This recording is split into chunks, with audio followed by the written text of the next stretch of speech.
Welcome to the lecture video about conducting a product management proposal peer review. In this week's activities, you will be evaluating your fellow classmates' proposals presented in individual assignments throughout the course.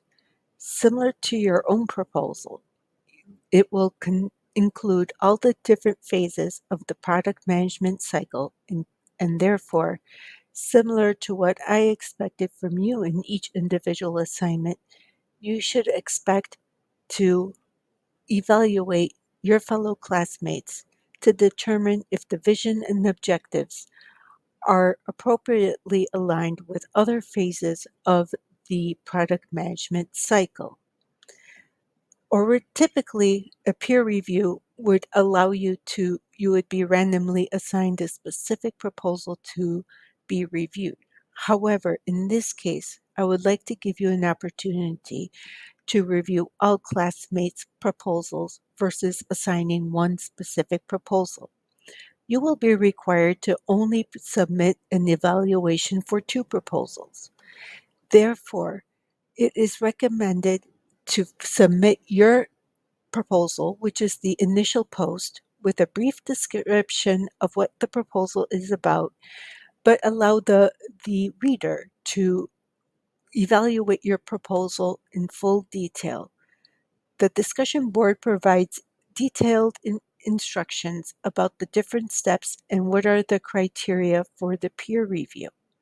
However, similar to how I critiqued your individual proposals, it is recommended to provide your classmates an equal evaluation as well.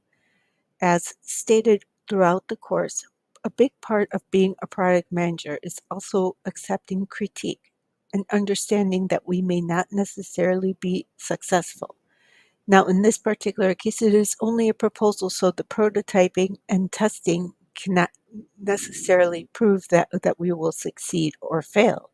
However, you need to still have an appropriate plan for the prototyping and testing phase, which matches the vision and objectives of the overall project. Because if you, similar to any other teamwork project proposals, the minute your project gets a little bit off track, you no longer meet the criteria or the vision and the mission expected from a project.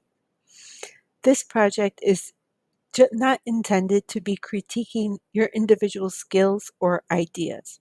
It is about learning the process and the importance of each phase.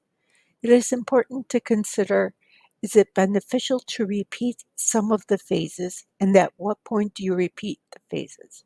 Sometimes you may need to start the entire project again. Sometimes you may only need to repeat a certain phase. Everything depends on the dynamics of the team working together and what results occur at each phase, or how well each phase is planned, which is a big part of the framing and planning process. If you have any questions regarding the peer review, feel free to reach out to me.